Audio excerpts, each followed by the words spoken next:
Good evening, everyone, and welcome back to the show Behind the Headlines Nashville. We are a few days removed from the Super Bowl 60, but the conversations coming out of that night are nowhere near cooling off. One of the biggest talking points wasn't even about the game or the commercials, it was about the halftime show. Bad Bunny made history as the first Super Bowl headliner to perform entirely in Spanish, turning the field into a living, breathing celebration of Puerto Rican culture. It drew praise, it drew criticism, but most importantly, it made a statement about who America is becoming. And here in Tennessee, another storyline that still hits close to home. While we watched the spectacle, a lot of Titans fans couldn't help but notice Mike Vrabel on the sideline, leading the Patriots to the Super Bowl in his very first season. His firing back in 2024 continues to look more and more controversial. So tonight, we're diving into the cultural waves from that halftime performance and the front office decisions that are still haunting Nashville. And we're not doing it alone. We have three incredible guests in the house. First up, former NFL wide receiver who knows the game from the inside out, Penn State legend, Detroit Lion, Indianapolis Colt, and Atlanta Falcon, Freddie Scott is here. And joining him, a pillar of Detroit pride who spent over 20 years shaping athletes right here in Nashville, longtime coach and community leader, Johnny Tinker. And we have a guest known for his sharp analysis, his deep knowledge of the game, and unmatched passion for the sport. Welcome, Sean Pruitt, to the show. Okay, guys, let's just jump right in. The Patriots entered the Super Bowl 60 after one of the most dramatic year over year turnarounds in NFL history under Mike Vrabel. The first question is, what do you think was the most important factor in the Patriots going from 4-13 to the Super Bowl? Pruitt? I think it has everything to do with there were some key pieces already there when Vrabel got there. Now, and number one is you have a quarterback on his first contract who was playing, who was playing well. So they had some, and they had good pieces like Gonzalez. They had a solid line, even though the left tackle, he's a first round pick, but his arms are short. And he was kind of getting handled out there. Now, the defenses were very good, but they lucked into that Super Bowl. When you look at the Denver game, they should have kicked the field goal because the weather was gonna go bad. New England was lucky it got the touchdown on like some weird backwards pass. So technically, they haven't really scored in the playoffs, and they had trouble scoring against Seattle. So I think when it comes to them actually getting there, of course, Vrabel is a great coach, and he wins with hardly anything, which is kind of the reason I was kind of glad to see him leave Tennessee, because once you don't have a good quarterback and you keep winning with nothing, he was kind of like Mike Tomlin. Mike Tomlin won when he had a great quarterback. When he didn't have a great quarterback, he just barely over winning. And I remember one particular game they were playing against the Washington Commanders, I believe at the time, and they had Chase Young. And when he saw Chase Young before the game, he looked at him and said, "We will never be bad enough to draft a guy like you that looks like you," is what he said. So as long as you're trudging along without a window, the game is made for parity. You're never going to leave that. 2 years in a row, he had the most guys on IR, like a record, 2 years in a row. They still make the playoffs with no shot no shot. So I think you had to go, you got to pick high and get your guy, and then you're going to have to make it happen on their contract because, for instance, we were lucky to get Tannehill. Once Tannehill got that extension, you couldn't sign all that depth. You lost Jonnu Smith, you lost Corey Davis. You know what I mean? You were losing guys, and you no longer could pick high in the draft. So, Freddie, what do you think? Are you in agreement? Well, I hear you, but here's the rest of the story. You can't luck into a Super Bowl. There's too much talent. There's too much on the line to luck. Now, when I say luck into it, You're talking about, in my estimation, outside of Ben Johnson and what he did in Chicago, what Vrabel did in New England has to be one of the best coaching jobs of the year, hands down. You don't have a marquee quarterback, like you said. But going into the season, when you think about the AFC, obviously no one is thinking about the Patriots, but everyone is thinking about the Chiefs, of course, because you have Mahomes. Everyone's thinking about Lamar Jackson, right? Because of that division. You got Aaron Rodgers coming in there, and you know the Steelers are going to be a competitive team. The Patriots, and you have the Bills. And so no one thought the Patriots would be competitive. And even when they were winning, wait till they play the Bills. Well, they beat the Bills. Well, it was lucky. Okay, well, wait till they play them again. You get a little nervous. They beat them again. So, no, they didn't. They lost to them once. Good answer. At the end of the day, though, they won the division, which is what is most important in that conference. And no one thought that the Patriots would be able to beat the Bills, because the Bills, if the Chiefs fell off, the assumption was either the Bills or the Ravens would be the next team in that conference to come out of the AFC. So that's where luck comes in.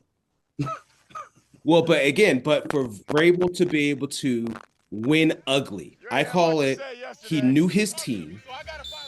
He knew how to get them to play disciplined and not beat themselves, and try to make other teams beat them left-handed. And that is a unique ability that very few coaches do consistently. You mentioned Tomlin, but that's what he did at a very high level, and they did earn that right to be in the Super Bowl. Unfortunately, their Achilles heel is what got exposed. They did not have an offense, and specifically, they didn't have receivers. I love Diggs, but he's not a true number one. Diggs needs someone that can take the top off the defense to give him some options. He's more like a Cooper Kupp type guy, a guy that can get open in zone, but if you put a number one corner on him, he's going to be shut down. And so again, I want to tip the cap to Mike. He did his thing. He showed the Titans who really knew what they were doing, and the edge goes to Vrabel all day. Okay. But that luck came in when that game turned white. Okay. There was offense against Denver, and once the snow came in, it didn't matter who was out there. The wind picked up, you partially blocked the kick, it was all luck. Okay, the offense never even moved past the 50-yard line. They got a backwards pass touchdown. It's all luck. I'm sorry, but anybody that wins the Super Bowl, most teams will tell you they needed luck. You need luck for injuries. You need luck to get people to sign for different reasons, but you need some luck, and they got plenty of it. That's why when they were in the Super Bowl, they didn't even look like they belonged. You wouldn't see for the Ravens not make it, all those series of injuries, them not to make it, everything happened to the Chiefs, them not to make it. You know, there were teams, they were not the best team in the AFC. They had luck during those games. You just take Denver. They had luck when the starting quarterback goes out the week before. The backups comes in. He hadn't taken a snap in like 4 years. That's luck. Okay, Johnny, will you please weigh in on this? We have a conflict of opinion. Where do you stand? I kind of agree with Freddie. There's no luck. If you look at Vrabel, his experience with the Titans helped him get to the Super Bowl. With less, you got more. He was able to take a team to the Super Bowl. He didn't have a lot of marquee players. Think about on his roster, he has some of what? Tennessee Titans former players on his roster. There's no luck. He took his experience, not having a marquee quarterback, had several pieces around him, and played to his strength. He knew what not to expose. He knew how to expose other teams. He hid stuff. That's why Vrabel is a great coach, man. Things lined up for him while he was here because he had a team here. But when it started moving away from him, he still did well with the pieces he had. So when he had the opportunity to go to New England, with a little bit more talent that he had, he was able to flourish. This is May's second year? Right? Am I correct? This is his second year. Now, lack of experience, you saw that. Donald, even though everybody called him a bust, that experience helped him a great deal during that game. You saw him, he was like a deer in the headlights. And during the course of all the other games, Sean, you were right. You saw stuff. And I'm not saying it was luck, but Vrabel knew how to get to him. He knew how to talk to him. He knew how to rally his team to do certain things so they were able to get by. It's not luck. The man just knew how to work his team. And he worked them to the Super Bowl. Now, they lost. So, good job up front. Good job up front. Hey, I don't call it luck. I just said the man knew how to maneuver his team. He did a great thing. And man, there's no luck, man. Come on, hey. May struggled through, recording only 48 yards in the passing yards in the first half. Was May simply overwhelmed by the moment, or did Vrabel and the Patriots fail to prepare him adequately for the Seattle's pressure? Oh, okay, Freddie. So, but here's the thing with that, just for a football one-on-one piece. If a defensive coordinator knows, all I have to do is bring the nickel off the edge to blitz, and I'm forcing you to side adjust, then it can be 3rd and 10, 3rd and whatever. All we have to do is rally and tackle, and it's always going to be a 3 and out or whatever, and you can never get into your mid to long range passing game because I'm triggering something that's going to trigger something on your offense. So on the offensive side, you have built-in mechanisms to make sure things are blocked up. So as long as they don't bring one extra guy that you can't block, it's the quarterback's job. And now this is where the inexperience comes from. He should know if they're typically bringing the corner blitz, I've got to slide my protection, or I've got to earmark my running back to pick that up so my 3 receivers can still run their routes at their depth so we can attack the top of the defense. If you don't do that, the secondary is just going to squat, and they know you're not going to run anything past 10 yards, and that's what makes a strength. It's like a boa constrictor that just strangle necks your passing game. And as a receiver, I get frustrated because I can't run any routes because they keep blitzing off the thing and make me stop and run a 5-man route. And so that's the chess match, but that's where Drake May and the offensive coordinator should have understood what was going on so you can still get your guys downfield, but get it blocked up properly. No, that's not necessarily true. This football 102. If you can't block them all, that last guy is on the quarterback. That guy's on the quarterback. He's got to get the ball out before he gets home. I know you don't really know that, but the last guy, if they can't block them all, because it's 11 against 11. Okay. It's just numbers. It's just simple math. So really the defense is 10 against 11 if your quarterback's not mobile. That's why mobile quarterbacks give people trouble, because now it's 11 against 11. Okay? It's just simple math. If you got a safety looking at cover 2 deep, and he's got to come down and get the slot man, that ball's got to come out quick. I don't care if it's second. I don't care if it's 3rd and 20. The ball has to go where the ball has to go. He's just gonna have to break a tackle or something like that. It's just simple football. Okay, Johnny, will you please weigh in on this? We have a conflict of opinion. Where do you stand? But I kind of have to agree with Freddie, man. If you notice, and me and you was talking about this, Didi, during the game. Remember how I was telling you? I said it looked like they were just too packed in. Once they spread it out, they seemed to do a little bit better, and that was the thing. Once you spread out that defense and that offense, he was able to do better things spreading it out. Now, what Sean is saying too, I mean, let's just keep it real, Sean. I'm just gonna be honest, man. It was too little too late, man. Once they figured out what the defense was doing, it was too late because they couldn't do nothing. How many 3 and outs did they went to? How many 3-and-outs? So when we was talking about it, hell, every time we came back from the bathroom, it was 3-and-out. Every time you went and go get some chicken, it was 3-and-out for them. Why? Because they was not thinking. They was not able to throw the ball. They was not able to run the ball. But once they spread that offense out, you got better what? You got better running.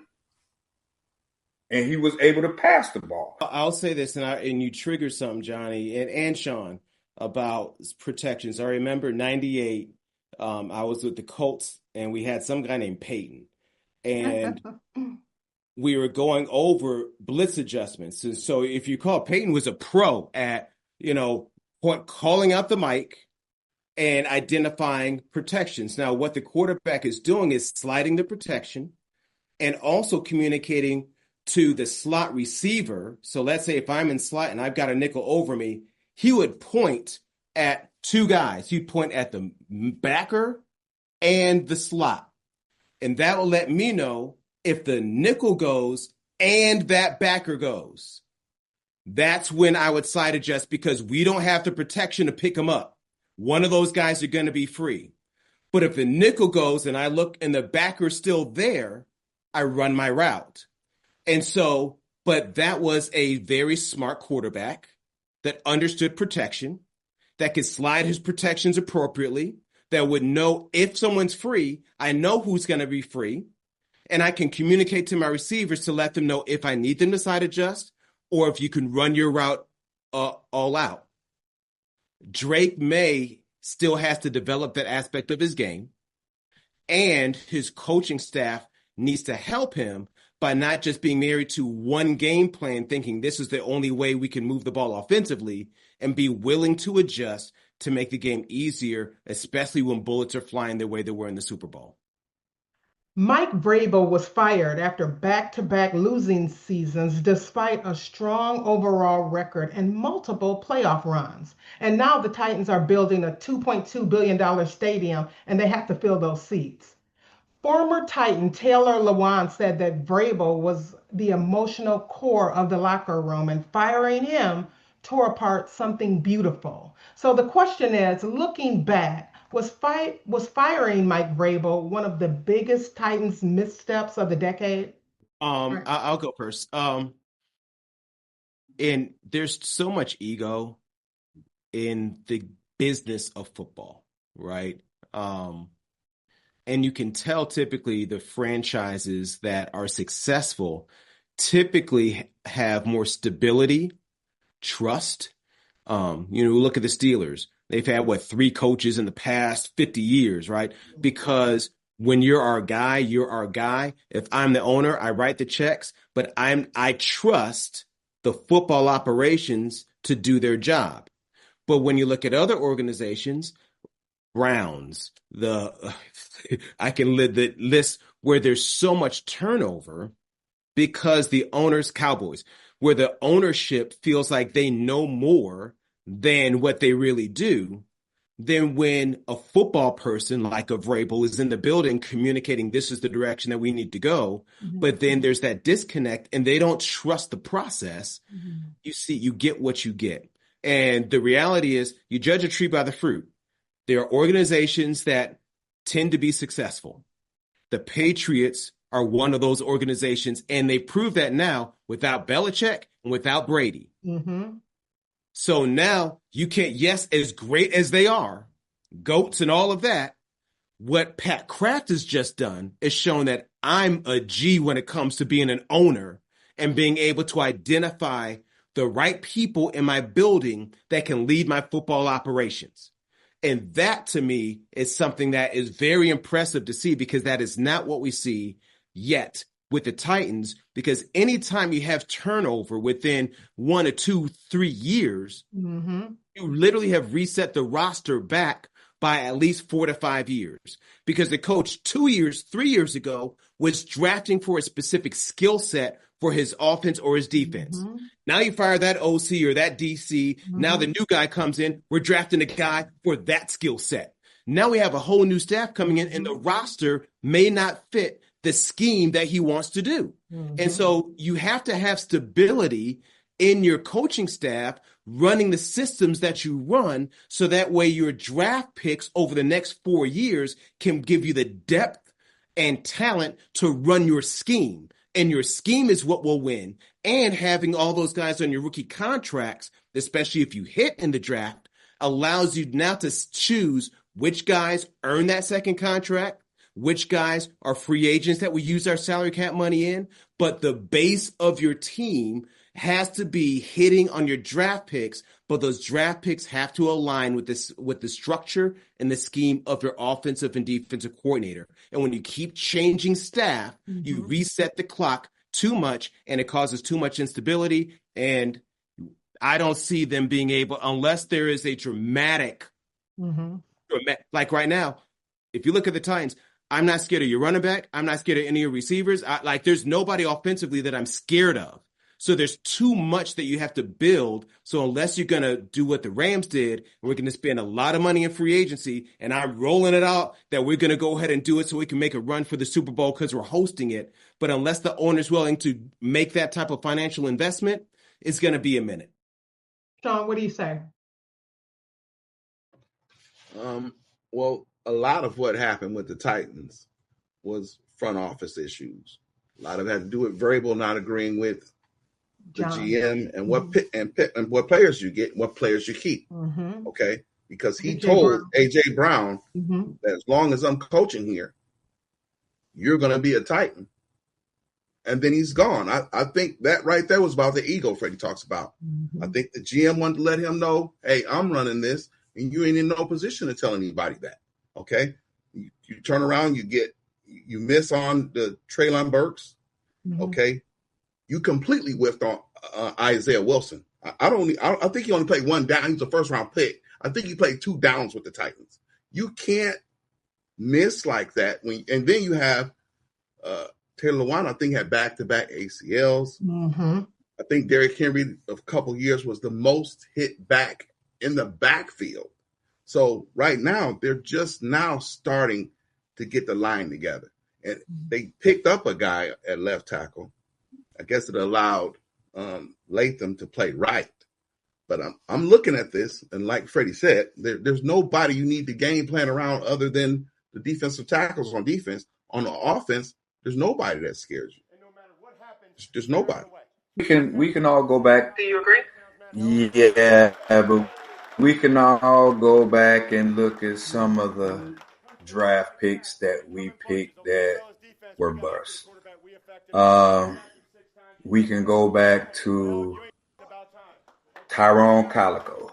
I mean, it just, to me, some of the draft picks never panned out. You could go to Caleb Farley.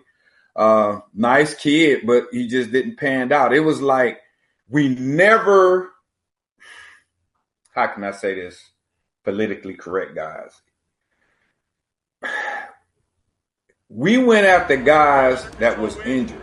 We was going after guys that might have some issues off the field. But if you have a good organization, you can fix that. You know, you could do things like that. It was just the GM at the time, I just think just was not going out. They was not really doing their homework of what we actually needed.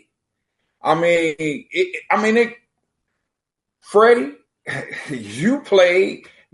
Look at the last 5 years of our draft picks. Name one that's still here, worked out. Freddie, what do you think about Cam Ward and his ability to lead this organization in the future? Cam's a great guy. He's the guy, right? He just needs weapons around him. It's hard to win without all the tools around you. And I'm sure this year will be the year that they're going to focus on bringing in more weapons, both in running back, because again, if you can implement a play action aspect to your game, it makes the game so much easier, not just on your quarterback to read defenses, but also for your receivers, because now you can create more one-on-one opportunities because they have to honor the run game. So I would assume they're going to focus on another running back, some more O-line for pass protection and run blocking, and then you've got to bring in at least either a free agent or a draft pick on the receiver game that can help take some pressure off of them.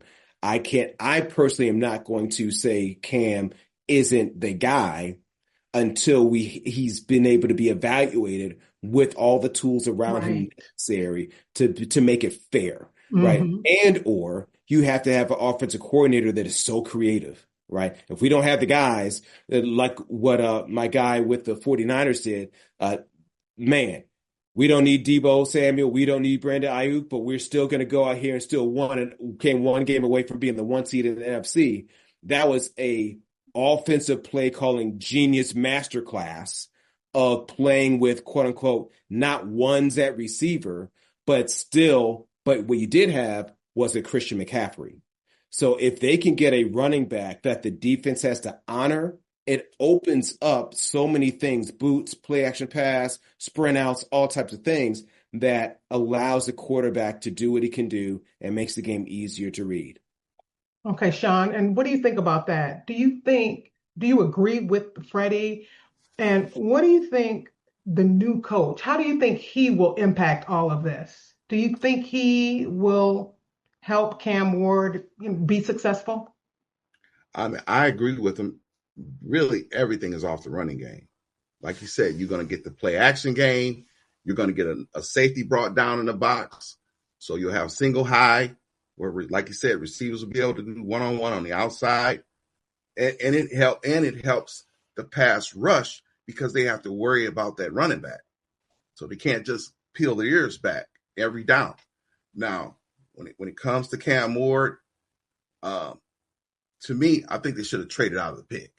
Because if you're picking number one, for me, he should be freakish in some area. He should have great size or big hands, rocket arm, great speed, something great would be the number one pick. When I look at Cam, he pats the ball. Sometimes he knocks it out of his hands. If you watch the game, he's lost about 3 fumbles patting the ball. Okay? And he's got some habits like Shador because they train together where he casually drops back. I know it looks cute, but if you look at like the Jags in the 90s, when they had Brunell, everything was based on how many steps he went back. These routes are on 3 steps. These routes are on 5 steps. These routes are on 7 steps. It has to be like a machine. If you looked at like Dak's probably got the best footwork in the game right now, but the best I've seen was like Carson Palmer. When he dropped back, his head didn't move, and he was analyzed. So I think Cam's got some things that he's doing, and I don't think he's accurate because of his sidearm. I watched him at his pro day, and he's showing off his best throws. And he had a little red zone. He's going to show these throws off in red zone to the guy we picked up that's from Miami. He must have did this play 5 times against air. He never completed that pass. To me, there's some things wrong with him mechanically. When he drops back and he throws, when he wants to take something off the ball, he dips his hips. He like drops his butt to take something off the ball. He's not taking it off with his arm. So I don't know if he has touch, but I am impressed with what they say about his football character, that he's the first in, last out, that this guy is humble and he's a leader and that he wants to be great. Now, you can't ever discount a person's work ethic. Like I remember when Eddie George was coming out, Michigan had Temanga Biakatuka. He ran for 300 yards on Ohio State or whatever. I liked Temanga. Temanga ran like a 4.3. But he didn't have Eddie George's work ethic. And Eddie George, of course, lasted longer and all that. So when I hear a guy works hard, I never count that guy out. But he does need to be fixed. But there's some things where I think they should have took Andre Carter and dropped back. I think the Titans that sometimes they force something that's not there. When the freak left, they draft like 3 pass rushers, just throwing something at it, hope something sticks, and they should have been drafting the talent that was there. Even if you have a surplus, you can trade those pieces off later on. You don't know who's going to hit and miss, but I just don't like the whole system and how they selected that pick. They had people were calling them. They were like, no, Cam. And I'm thinking, dude, I'm not seeing where you can't talk about that pick. They're going to have to work with him. I think he has the attributes to be a great quarterback. He has the talent. He has the tools. It's the coach. They have to really work on his mechanics. Yes, Sean, his mechanics is rookie-ish. You still see that college stuff, but they're going to have to get in there, and he's going to have to work on it. I'm sure right after the games and everything, he's working. He's working on those mechanics. He's looking at films. He's with his trainer to get those mechanics right. No, his mechanics not right, but he's going to work on it. I'd rather have him to come in to try to get this franchise going. Sean said he's a first one in, last one out. He's a humble kid, and he wants to get better. He wants to get better. He just don't want to say, okay, I'm here. He wants to get better. So when the new coach come in, I know that's the first thing they did, say, look, your mechanics off. Let's work on this. Let's get you here so we can put you on that next level. Sean, hey, all quarterbacks not going to come in polished, especially these rookie quarterbacks coming in. They're all not going to come in polished. So he's going to have to work on it, but I think he can help turn this franchise around because his mindset, his ability to work hard, he's going to make it, man. He's going to be a very successful quarterback. And I just think if we have the right coach to coach him and encourage him, he's going to make it. Okay. Sean, do you have anything else to say about that before we move on to the last question? No, I think he's absolutely right. All college quarterbacks come in like that. Okay. You know, they all need work, but you do want to see improvement. And I think the last 4 or 5 games they did improve. Mm-hmm, but they did. Like he said, you got to have somebody to come in there and really be on the discipline in terms of like the whole culture of the Titans is off. Like for instance, they had Snead. They're going against the Texans. They got a big receiver with the Texans from Michigan. And Snead said, I never heard of the guy. Okay. Never heard of him. This guy's a great receiver. It's 2nd and 30 or 2nd 33 or 31. He's in cover 4. They just throw it right past Snead, first down. So to me, you didn't do your film work. You should have all these guys, all the best receivers. You should have, especially with the technology today, you should have a book on everybody. You can't go to the game and say, I never heard of the guy. Like I said, I just don't think the culture is not a study culture. When you look at even prickly Aaron Rodgers, they said he was having all kinds of meetings with those players outside of the hours of when they were practicing. Mm-hmm. They said Tom Brady was like this. They said Tom Brady teach the whole receivers everything outside the coaches. So I just think that's a cultural thing. When you say I don't know who this guy is, and you cover 4, you give up 2nd and 30. Mm-hmm. You know, I think somebody needs to come in and change the culture. But I haven't been impressed with that GM. But as far as Cam, hey, like I said, he's got the right attitude, I think. But he's going to have to be really taught. But technically, I wouldn't have taken him that high. When you're in the room, for his body of work, your job is based upon who your quarterback is. That's a fadeaway. And based upon whatever your evaluation is, right or wrong, what you're saying is, I'm willing to keep my job if we get this guy. So right or wrong, they said, I would rather put my career on the line by saying this, we believe this is a generational talent that isn't going to, and they looked at the draft board, who's the next projected guys for next year? You know, and so if you're saying this is a guy we feel is best, not just for our franchise, but for my career, you pull that trigger. If there is any hesitation at all, you take the draft picks. Any hesitation at all. And then even if you do that, that causes that next team to say, okay, are we reaching now? Because what do you know that maybe we don't know? Mm-hmm. Because you're willing to pass on the guy. Why are you passing on him? Right. And so whatever process they had, it gave them comfort enough to say, I'm going to be able to feed my family if we have this guy in the building.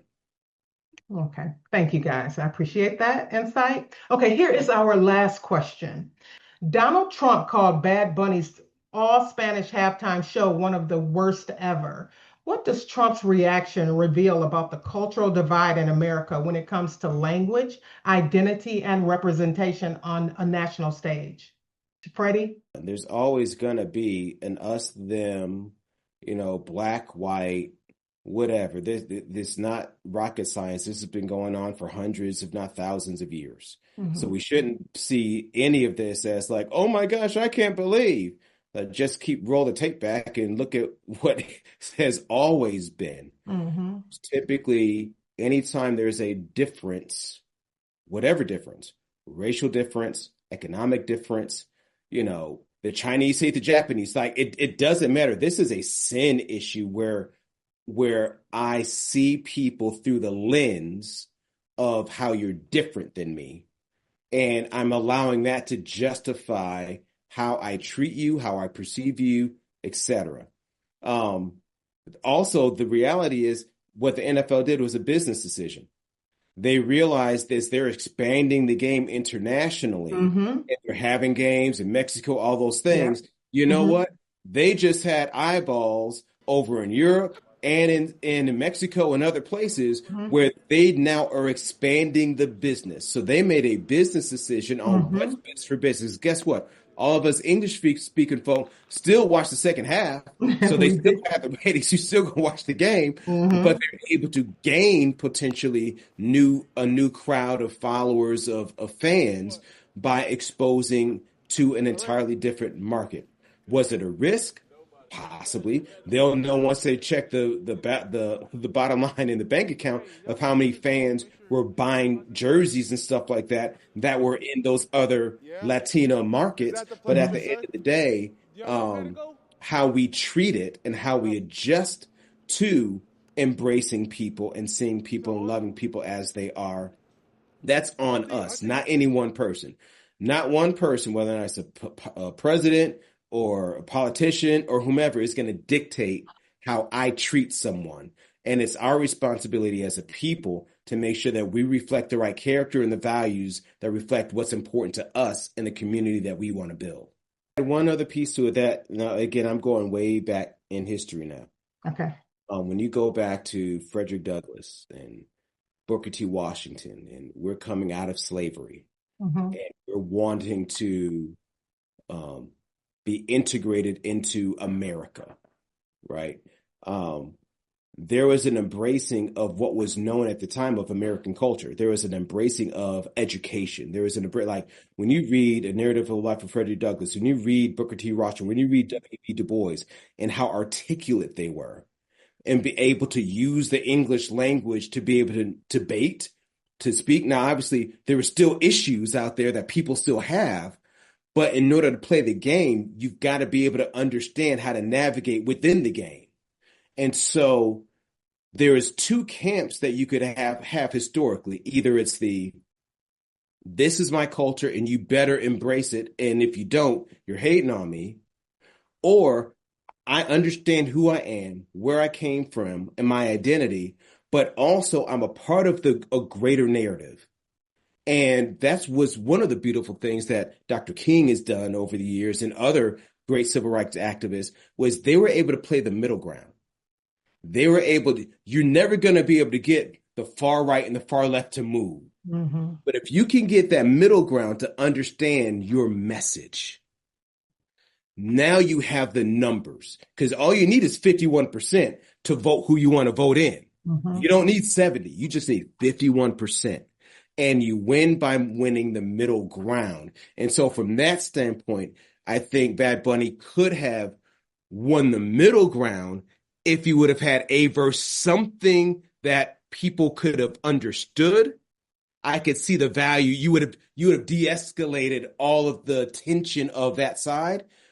I understand why he didn't. I'm just saying the long play, if I'm playing chess, not checkers, I'd be wanting to get the middle ground to be able to be embraced and see me, see what we're trying to communicate, very much like our predecessors did in WB and Frederick and others back in the day.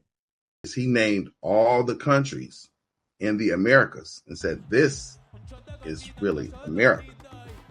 So he was trying to create a broader narrative in terms of us all being together, Spanish speaking Americans, Canadians, and all that. He named all the countries in there. So I think that he had some messages in there if you were looking for them. You know what I mean? Mm-hmm. But as far as the divide goes, and we win 51%, I mean, I get that. But like you said, it's that middle. Because the far right and the far left, you're not going to change no hearts and minds. Nope, okay? No opinions. You're only going to do it with legislation, just like with Reconstruction. Hey, it was like this. And then once they ushered that out, brought in Jim Crow, it just went right back. You know what I mean? So, like you said, it's going to come down to voting at the end of the day, but as far as bringing the country together, bringing the Americas together, I think there was a broader message that I think Bad Bunny was trying to do. Bad Bunny came out. He did everything that he needed to do. Show them that, hey, we're people too. Look at the struggle we went through. Look at the struggle we're going through. We're people too. Hey, it was just so, when we were looking at it, it was so many messages coming through. And I'm like, this dude, he's smart. And like me and you talked about it the other day, I wasn't a fan of soccer until I started watching soccer. Mm-hmm. You understand what I'm saying? Start getting into the culture. So he's introducing the whole culture to America, who really don't know about the culture, who don't know about the struggles that no one wants America to know about the struggle. Man, it was tripping me out. Did everybody notice when they was talking about had the people on the telephone lines? Did everybody realize what they was talking about during the hurricanes, how it took them a long time to get communications back? Did you notice about the crops, the sugar cane, the plantations? Oh, that was so beautifully planned. So again, he wants everybody to see, hey, we are American. But a lot of folks still think that they're not American.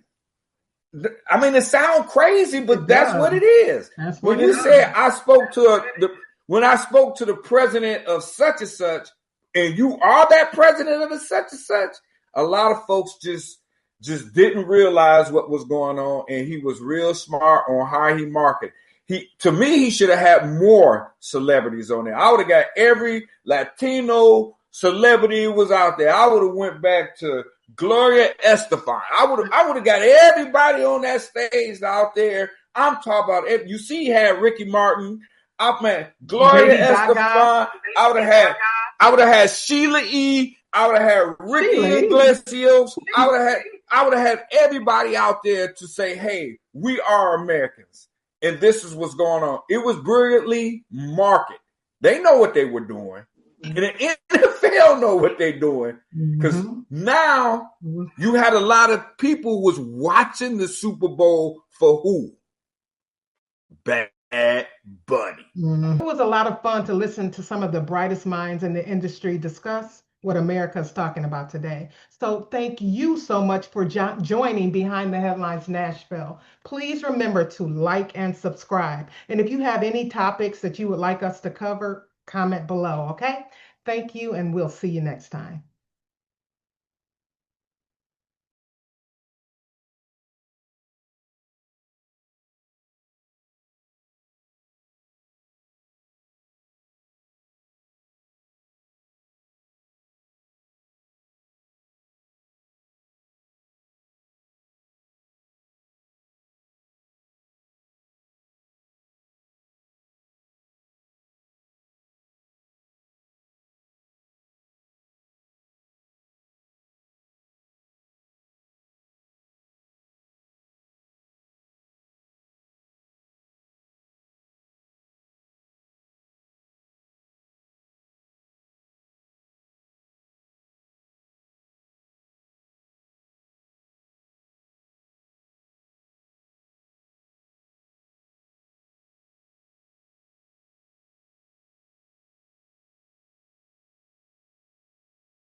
Puerto Rico está bien está bien cabrón. De Carolina sale reggaetón y los higües de Bayamón. Ey, ey. Quieren montarse en la ola y no han ido a rincón. Un besito pa' abuela en el balcón cogiéndote los hoyos en la Rubicón. Esto es PR. Tierra de Maelo y Tego Calderón y de Varel que fue campeón. Primero que Lebrón.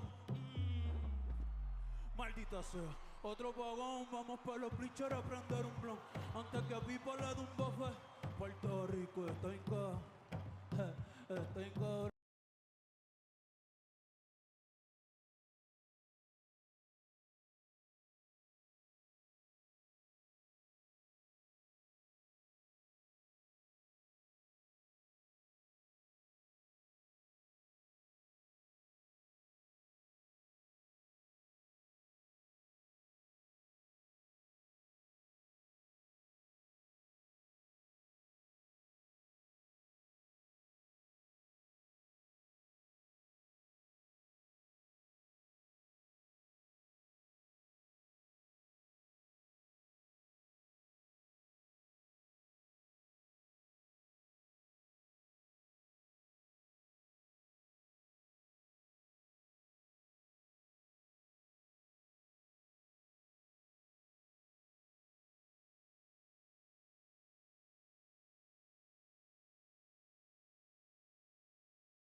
It was a lot of fun to listen to some of the brightest minds in the industry discuss what America is talking about today. So thank you so much for joining Behind the Headlines Nashville. Please remember to like and subscribe. And if you have any topics that you would like us to cover, comment below, okay? Thank you, and we'll see you next time.